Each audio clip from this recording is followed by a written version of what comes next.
dans l'idée des jeunes d'aujourd'hui, lui parler de l'agriculture, quelque part, c'est comme un peu de la malédiction. Parce que actuellement, le problème qu'on a, c'est les vieux qui n'ont pas de force, qui vont au champ. Voilà, au champ.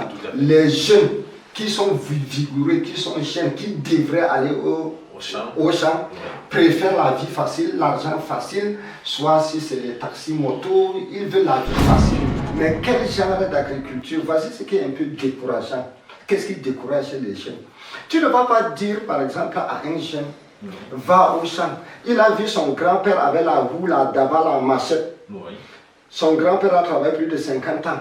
Il n'a rien fait avec l'agriculture. Son père avait la roue, la daba, la hache, la pioche et tout ça. Là, 50 ans, n'a rien fait. Et tu dis aux jeunes d'aller faire la même chose comme ton grand-père et ton père qui n'ont rien. Lui-même là, oui, dans sa tête, non, c'est déjà une croix rouge. Parce que lui, il n'y a pas un modèle, il n'y a pas un exemple à suivre. Je veux dire aux jeunes et aux autres que le manioc est un produit très rentable. Très rentable. Très rentable. Voilà. Parce que le manioc, on ne jette rien sur le manioc. C'est des racines aux épluchures jusqu'à la feuille. Nous allons à la rencontre aujourd'hui d'un monsieur tout simplement exceptionnel. Il est le leader d'une coopérative ayant 1150 personnes réunies autour de la production, la transformation et la commercialisation du manioc. Il nous dit tout. Il présente aux jeunes, il présente à toutes les personnes qui puissent exister sur la terre à quel point le manioc est une culture rentable. Tout peut être transformé. L'interview est un peu longue et vous n'allez pas très certainement vous rendre compte à quel point le temps va passer, tout simplement parce que toute minute est extrêmement pertinente avec ce monsieur. Allons-y.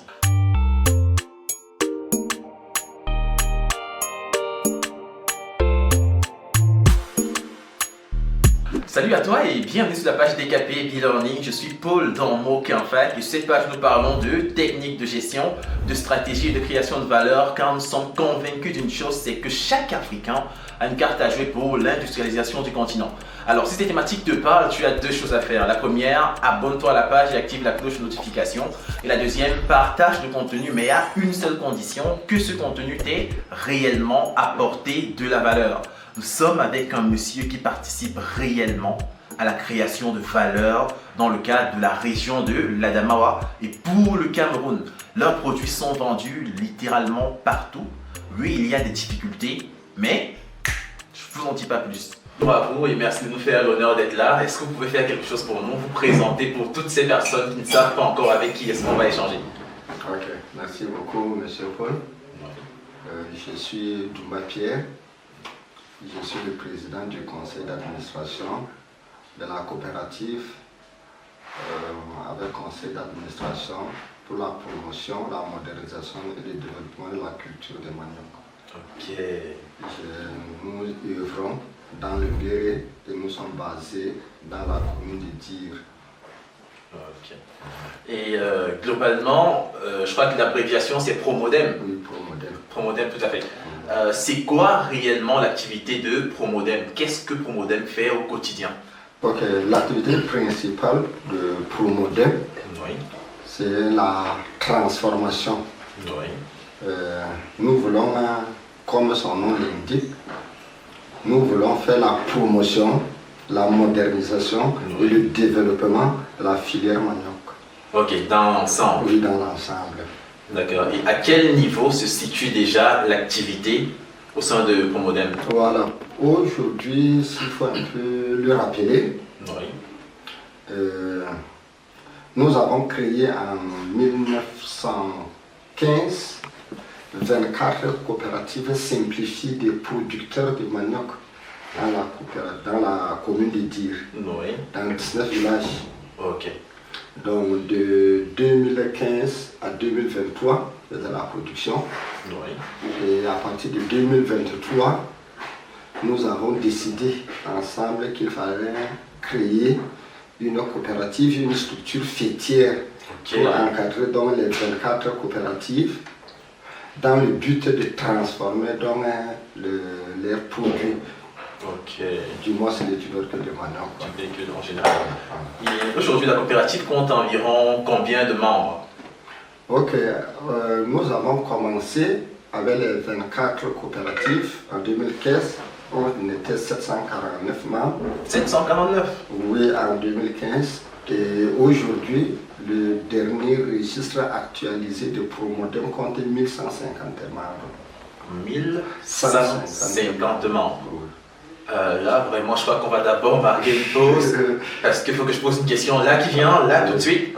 Comment est-ce qu'on fait pour réussir à réunir 1150 personnes autour d'un même objectif? Il faut le dire, nous sommes dans l'Adamawa en général. Et on connaît tous à quel point c'est difficile de pouvoir réunir des gens. 1000. Bref, comment vous avez fait?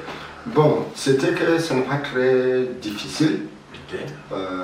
Quelque part, j'ai un peu mis long dans l'animation communautaire. Et les 749 de départ, c'était les 24 coopératives des femmes. On a surnommé SOCAPAF, Société coopérative agro-pastorale des femmes de Dire. Bon, c'est 749, il y a 700 femmes et 49 hommes qui accompagnent. Donc ça fait 749 ménages aussi. Tout à fait. Voilà. Donc vous voyez, pour passer de 749 ménages à 1150, ce n'est pas trop difficile. Parce qu'au départ, on travaille uniquement avec les femmes. Et à partir de 2023, on avait déjà d'initier quelques hommes très compétents, très actifs, qu'il fallait juste ajouter. Dans la coopérative. Voilà, et c'est passé donc de 749 à 1150. Ok.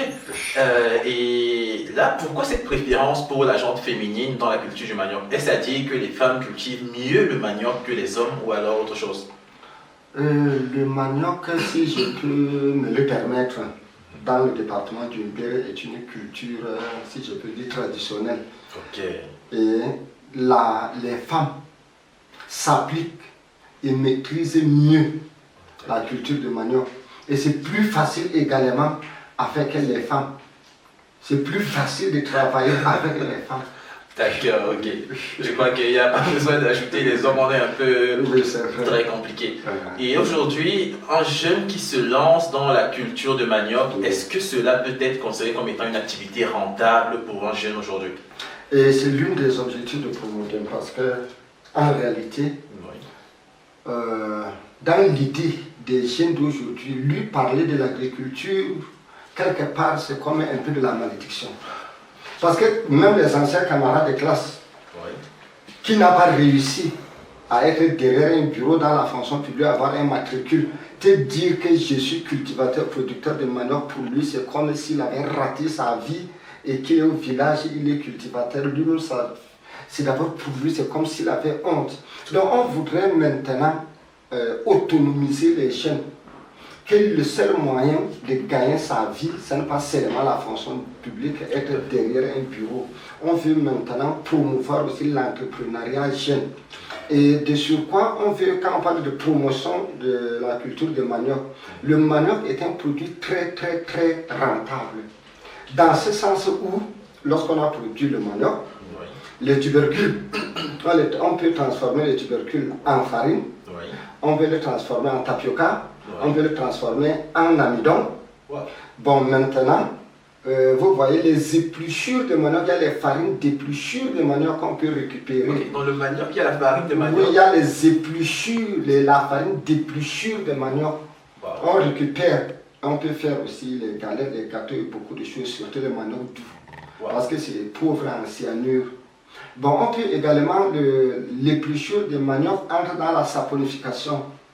Et on peut les épluchures, on peut utiliser les épluchures de manioc pour faire les provendre. Je vais parler ça entre dans la provanderie. Donc ça c'est les tubercules seulement, vous voyez, rien n'est rejeté. Tout est utilisé. Oui. Et on peut le transformer en plusieurs jusqu'aux épluchures. Maintenant, la tige de manioc. quand c'est une bonne variété, si c'est une variété améliorée, une baguette CD de 25 cm, ça se vend à 25 francs. Bon, et un hectare à 10 000 plants. On suppose que, quels que soient les cas, on aura 4 à 5 semences par poquet. Tout à fait. Multiplié par 25 francs, c'est beaucoup d'argent. Maintenant, les feuilles sont riches en vitamines d'abord. C'est d'abord conseillé pour les jeunes. On peut l'utiliser pour faire les sirops.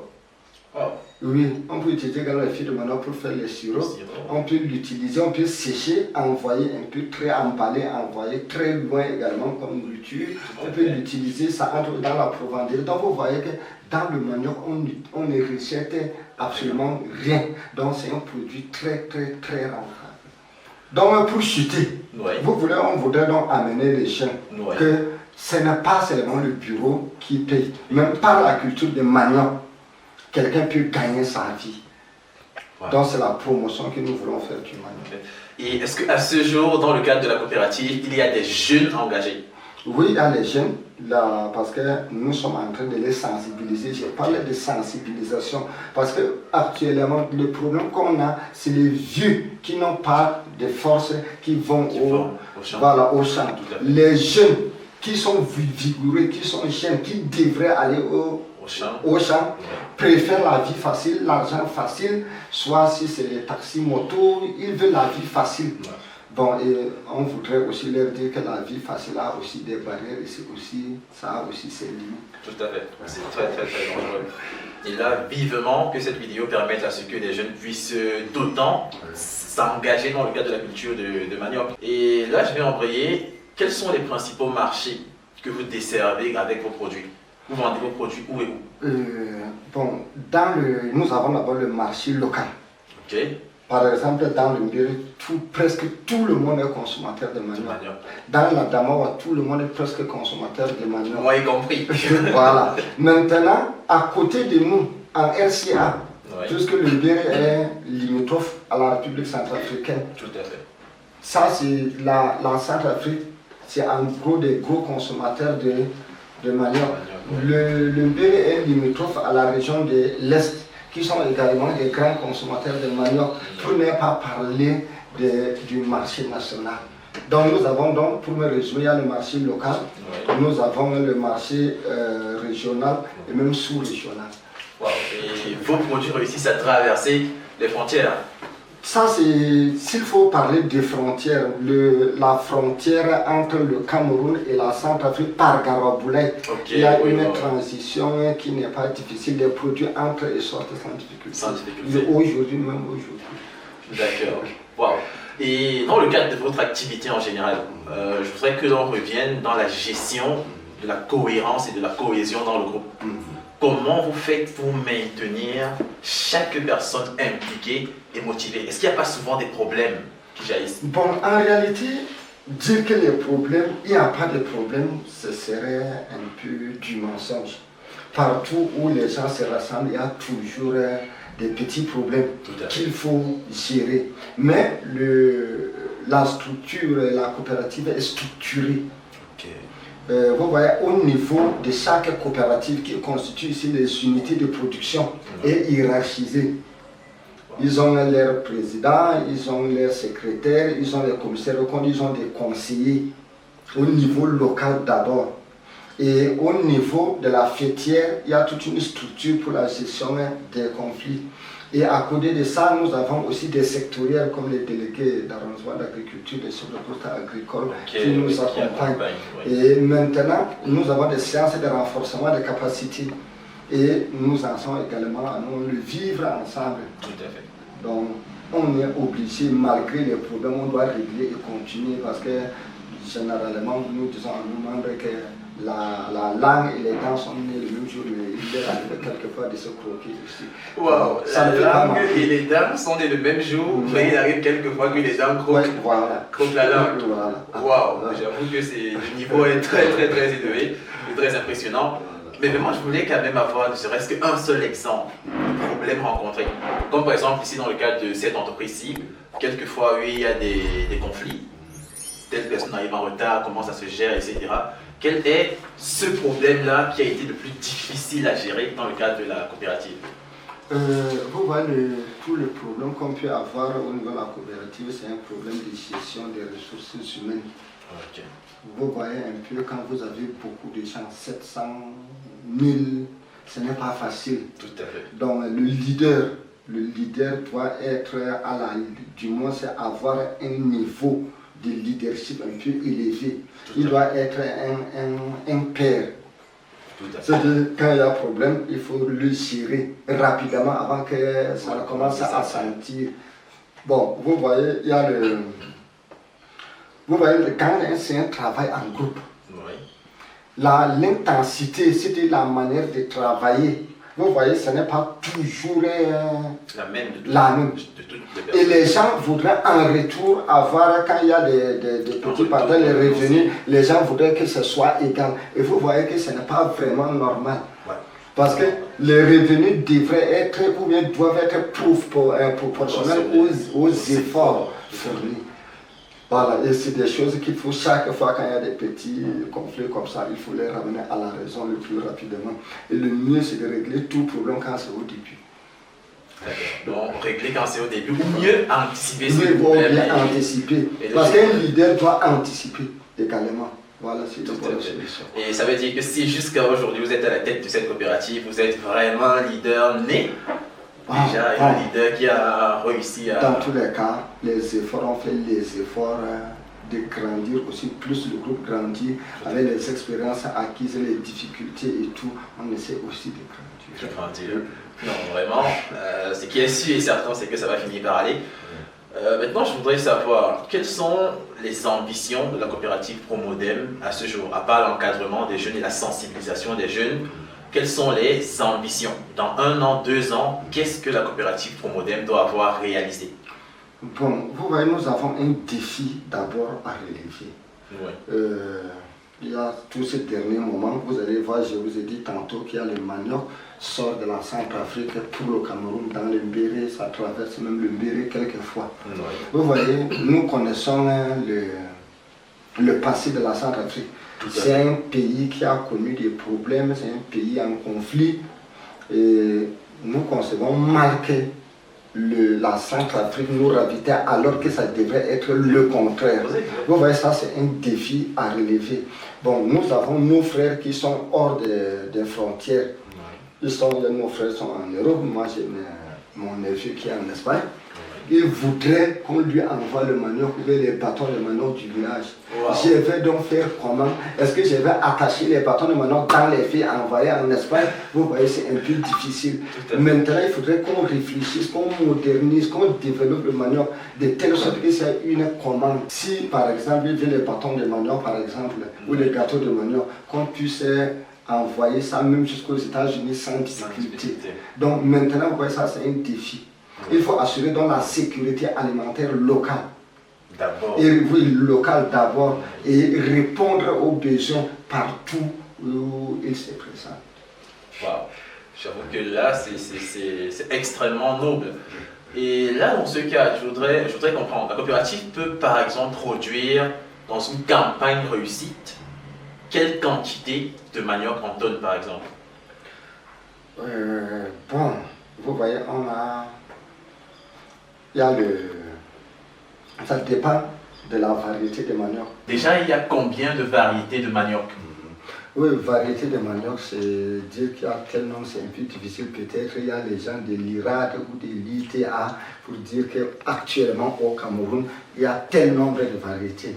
Mais nous, ce que j'ai pu vous citer, qui réussit les variétés, qui réussissent dans la Domoy et particulièrement dans le Mbéré, il y a la variété 80-34, il y a 80-36, 96, 14-14 par exemple.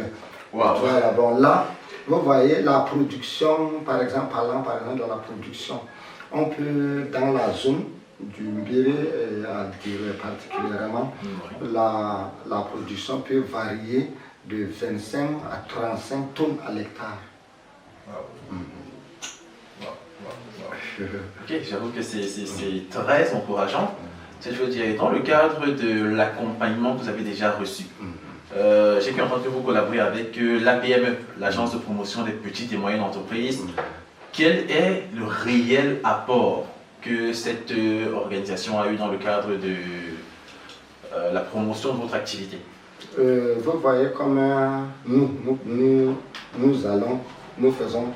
aspirons Tout à fait. faire dans la transformation. Oui. Nous nous sommes approchés de l'APE. L'APE nous a vraiment beaucoup aidé. D'abord dans l'accompagnement. L'APME nous a aussi beaucoup aidé dans le renforcement des capacités, dans les formations. Et vous voyez, la dernière fois, nous étions dans cette salle pour être formés comme animateurs des bassins. Tout à fait. Et ça nous aide et ça continue beaucoup à nous aider. Et nous avons l'APME. Nous comptons sur l'APME pour résoudre un problème de manioc. C'est le problème d'emballage. D'accord. Parce que l'un des problèmes, c'est le problème d'emballage, comme je vous l'ai déjà dit tantôt. S'il faut envoyer, par exemple, les gâteaux de manioc ou les farines de manioc hors des frontières, il faudrait que ce soit acceptable, il faut que ça respecte les normes. Tout à fait. Voilà. Donc, nous comptons aussi sur l'accompagnement de l'APME pour y parvenir. D'accord. Vivement que la PME réponde favorablement et dans de brefs délais, autant que possible à ces recommandations. Oui, ça c'est déjà promis. On s'est approché d'eux, on leur a posé nos problèmes, nos difficultés. Bon, ça c'est sur les choses sont sur la bonne voie. Je suis la bonne voie. Ok, maintenant je voudrais qu'on essaie un peu d'attaquer d'autres secteurs. Oui. Là, parce que tellement vous parlez de cette filière manioc dans le cas d'une béret, le niveau d'organisation est tel que je me demande pourquoi est-ce qu'ailleurs on ne réussit pas à rencontrer ce genre de coopérative, ce genre cette capacité à se mettre ensemble. Pourquoi les autres secteurs ne sont pas aussi développés que le secteur du manioc dans le béret? Bon, là vraiment c'est une question énigmatique parce que moi j'ai fait dans le béret, je ne connais pas les difficultés que les autres dans les autres départements. Parce que bon, d'une matin je vais donner une esquisse de réponse, Oui. Vous voyez, ça dépend, on a parlé du leadership. Tout à fait. Il faut des leaders dans toutes choses là, il faut des leaders, il faut les gens pour accompagner, il faut des gens, il faut associer beaucoup de sectoriels, beaucoup de techniciens. Par exemple, nos premiers partenaires, nous avons les sectoriels, nous avons par exemple l'APME, nous avons la commune et nous avons aussi les partenaires de la commune. Ok. À l'instar par exemple du FIECOM. Tout à fait. Qui nous, cette année en 2023, nous finance 30 hectares de manioc. Wow. Le but avec le FIECOM, c'est d'atteindre 1600 hectares d'ici 3 à 4 ans. Wow. Bon, là, je vois, c'est impressionnant. C'est déjà à mettre en avant. Du coup, est-ce que vous pensez que la filière du manioc, dans le cadre de la région de l'Adamawa, d'ici 5 à 10 ans, pourra employer énormément de personnes? Oui, actuellement, Oui. l'organigramme de Promodem a 35 postes. Okay.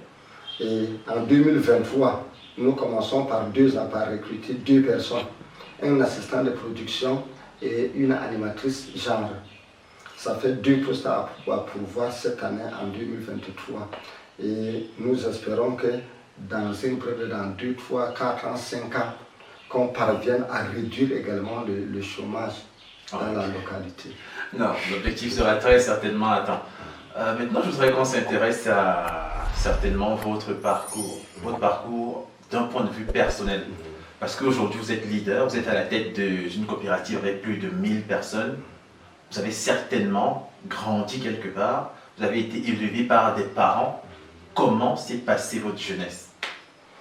Je n'ai pas aussi eu une jeunesse aussi facile. Okay. Parce que vous voyez, les difficultés aussi, c'est une école. Moi, je n'ai pas eu une jeunesse très facile dans ma vie. Je ne suis pas issu d'une famille aisée. Okay. Et il fallait, la première recommandation, il fallait aller à l'école. Ça, c'est la loi numéro 1 de ma famille. Il faut aller à l'école parce que dans ma famille, celui qui n'est pas allé à l'école a au moins le BPC. Wow. Et il fallait se battre.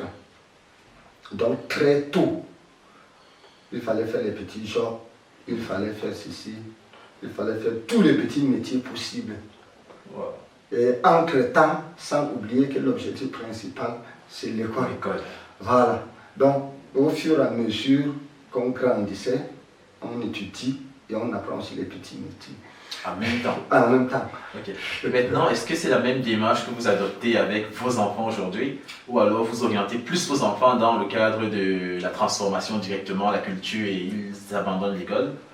Pour mes enfants, vous voyez, les enfants, c'est un autre domaine.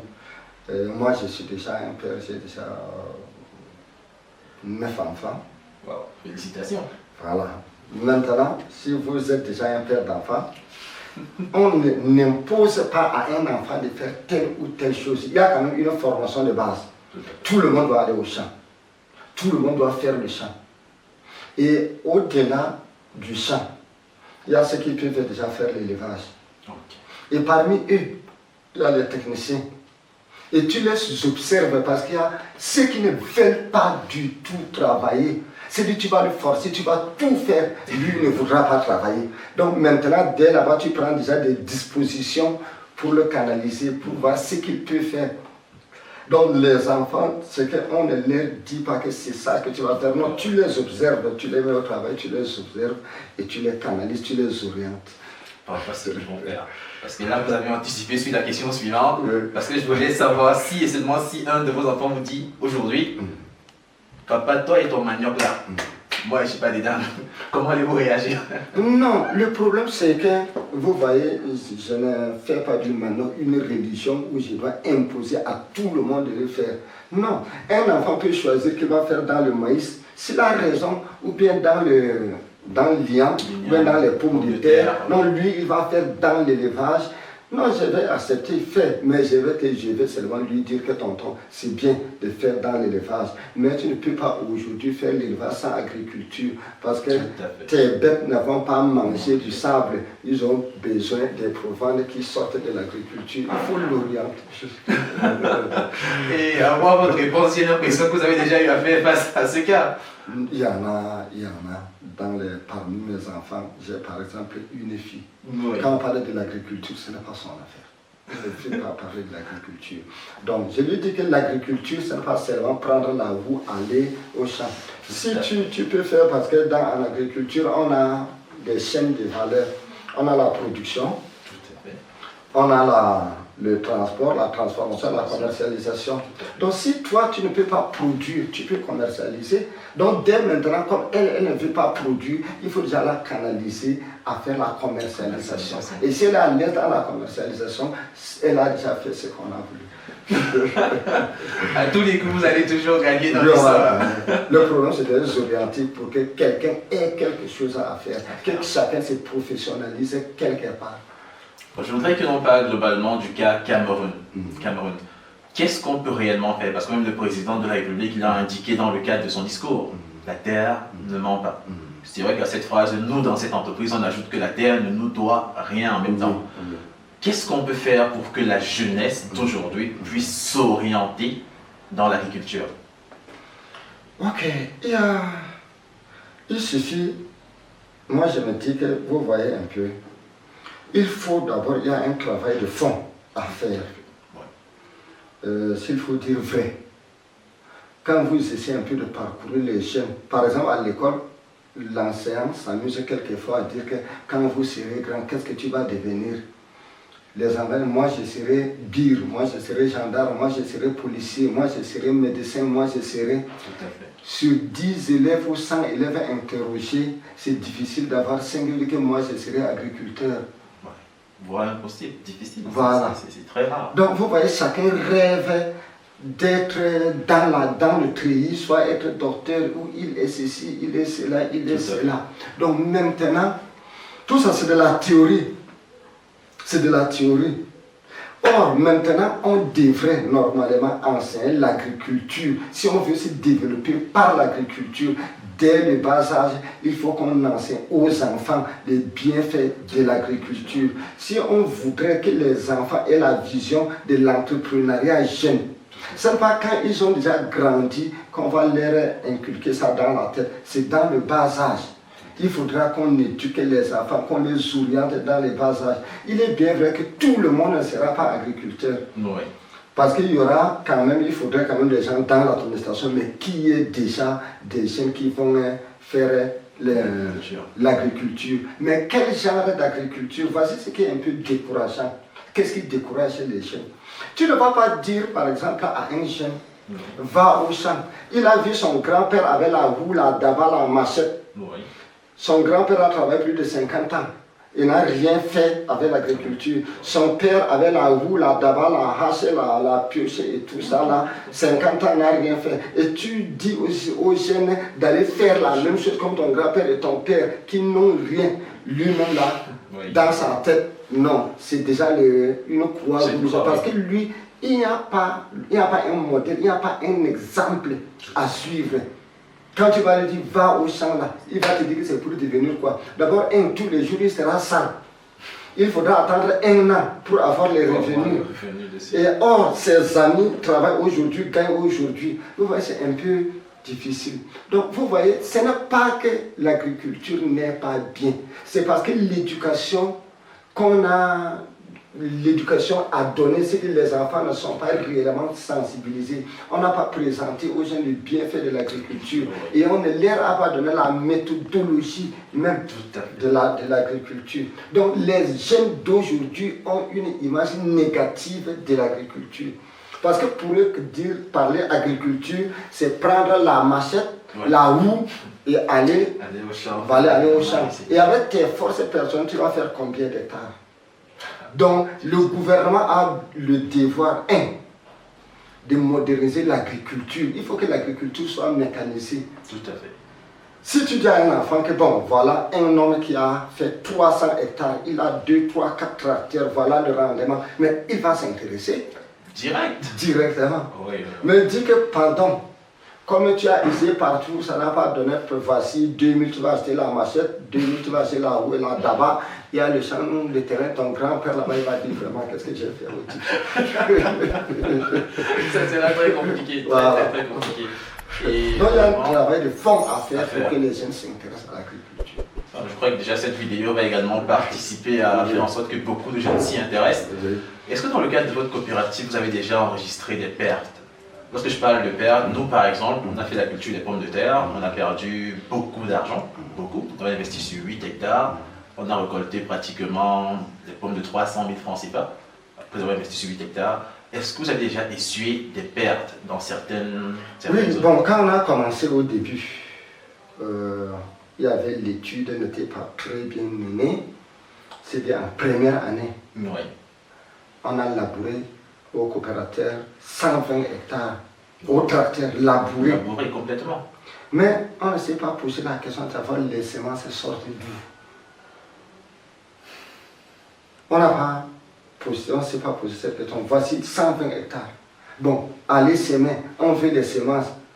Au départ, on n'a pas cherché à localiser où il y a la semence, à disponibiliser la semence. Oui. Ce qui fait que ça a été des problèmes. C'est-à-dire sur 120 hectares, je crois, il y avait environ 70 qu'on a pu faire avec semer, planter. Le reste, c'était de l'argent perdu. Donc aujourd'hui, vous voyez maintenant, quand j'ai parlé de 30 hectares pour 2023, parce que les semences, au fur et à mesure que vous mettez en terre, la production diminue. Ça diminue, ça diminue. Il faut les nouvelles variétés. Et les nouvelles variétés qui sortent de l'IRAD ou l'ITA. Parce que quand c'est les variétés F1, F1 c'est la première. Pour la première fois qu'il part dans le champ de production. La production est différente qu'une variété qui a déjà fait peut-être 5, 10, 15 ans sur le terrain. La production n'est pas la même. Voilà. Donc vous voyez, donc aujourd'hui avec 30 hectares, dès qu'on met l'année prochaine, même si on passe à 120, avec espoir qu'avec les 10 000 par hectare, on aura au moins ceci va fournir 4 fois pour la prochaine fois, pour l'année 2. Oui. C'est-à-dire les 10 000 boutures vont donner au moins 40 000 boutures en année 2.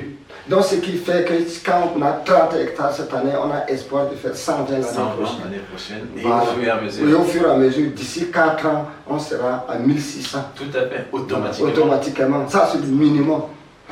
Oh, et là, c'est original parce que je vois directement comment vous avez transformé une faiblesse ou alors une difficulté en une force absolue. Voilà, donc, quelquefois, les difficultés sont aussi une école. Une école, tout à fait.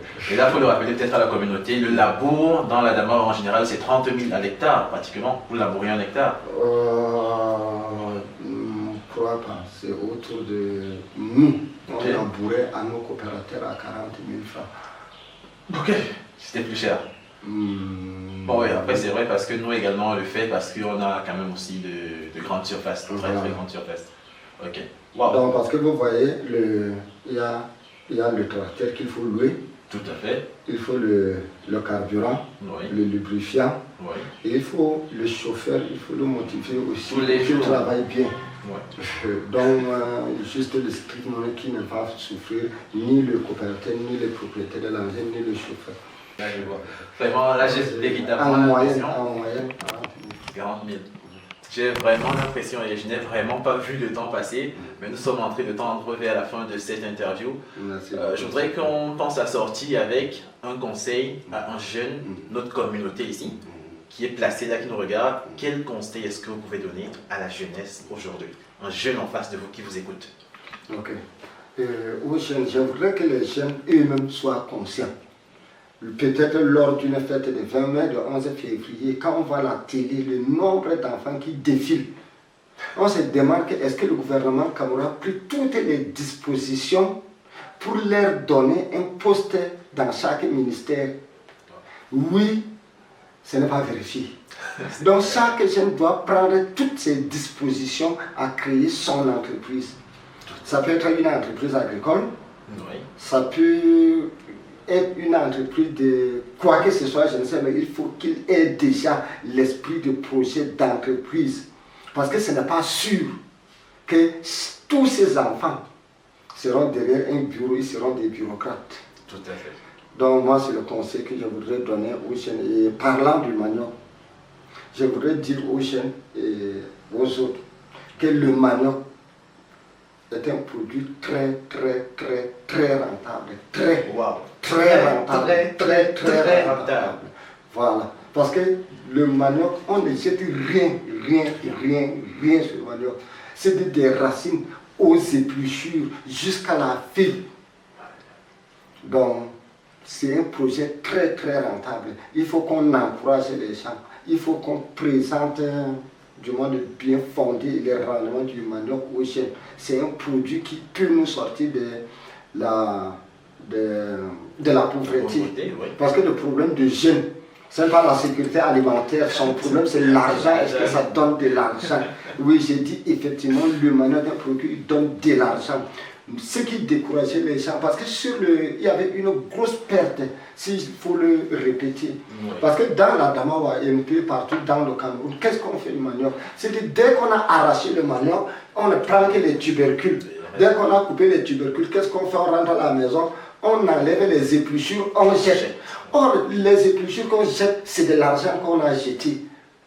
Oui, c'est de l'argent qu'on est en train de jeter. Maintenant, les feuilles, on n'a pas recueilli les feuilles parce que dès le bas, on peut couper les feuilles. On sèche, non?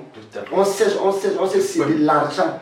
Voilà, on peut, avec les feuilles, on peut faire le sirop. Supposons que quelqu'un n'a pas le droit de faire le sirop, mais il peut le vendre, sécher et vendre, jusqu'au moment où le manioc est à maturité. Il peut chercher les gens pour vendre les boutures, même si ce n'est pas, si ça n'était pas 25 francs la baguette, même si c'est 10 francs, ce n'est pas rien. Voilà, maintenant après on descend au niveau des tubercules, tu vends tes tubercules et les épluchures, tu peux transformer ça en provence. Puisque tu n'as pas assez de moyens pour aller loin, tu n'as pas les connaissances pour aller loin. Donc on ne rejette rien sur le manioc. C'est ça qui fait du manioc un produit très rentable. Wow. Et là, est-ce que vous êtes prêt à vous engager dans le cadre de la formation de cette jeunesse-là pour qu'ils puissent s'intéresser mieux à la culture du manioc? Oui, ça fait partie de nos activités à mener. Parce que nous, dans le Promodem, Nous devons assurer la pérennisation du projet. Tout à fait. Et pour assurer la pérennisation du projet, c'est avec les jeunes. Nous devons apprendre aux jeunes le bien fondé de l'agriculture, de créer son entreprise. Et il faut qu'il ait cette vision. Et il faut qu'on réussisse parce qu'on doit être un modèle pour lui. Et donc on a le défi de réussir. Parce que si nous-mêmes on échoue, il va dire que vous-même la tâche que vous avez fait. Donc on a le devoir de réussir et d'être un modèle. Et il faut qu'ils voient que réellement le manioc, on voudrait démontrer aux gens que réellement le manioc est un produit rentable. Et dans un bref délai, je crois que nous allons venir désormais avec les produits sur la table parce qu'il faudrait qu'on voie que c'est ça. Tout à fait. Tout à fait. Et aujourd'hui, si la communauté veut consommer les produits que vous avez sur le marché aujourd'hui, vous avez quels produits sur le marché disponibles? Bon, pour le moment, en dehors du couscous de manioc, qu'on appelle les maniocs en cossette, ça c'est le premier produit pour le moment. On est en train de se battre avec les partenaires et autres pour démarrer effectivement. Je vous ai parlé tantôt de l'appui du FECOM pour le démarrage en 2023 par exemple. Donc à partir de l'année 2-3, d'ici 24 mois, on aura déjà sur le marché nos premiers produits standards, je le crois très bien. Ok, oui, on sera là et on va filmer ce lancement officiel de ces produits-là. Et si par hasard des personnes veulent vous accompagner, comment est-ce que ça peut se passer? Nous avons déjà un cabinet qui nous accompagne déjà. C'est le cabinet TSD. Mais ce n'est pas suffisant. Parce que chacun le fait dans sa spécialité. Parce que le cabinet qui nous accompagne maintenant, c'est l'accompagnement dans la production de qualité de manioc. On aura aussi besoin de ceux qui vont nous accompagner dans la commercialisation. Par exemple, pour l'APMB qui nous accompagne pour les emballages, etc. Donc à tous les niveaux, on aura toujours besoin. Et il faudrait, on signe juste un contrat d'accompagnement et on démarre.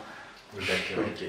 Merci, grandement merci d'avoir accepté de partager avec nous. C'est moi qui vous remercie pour cette opportunité que vous m'avez donnée de m'exprimer et de présenter aussi pour modèle au grand public.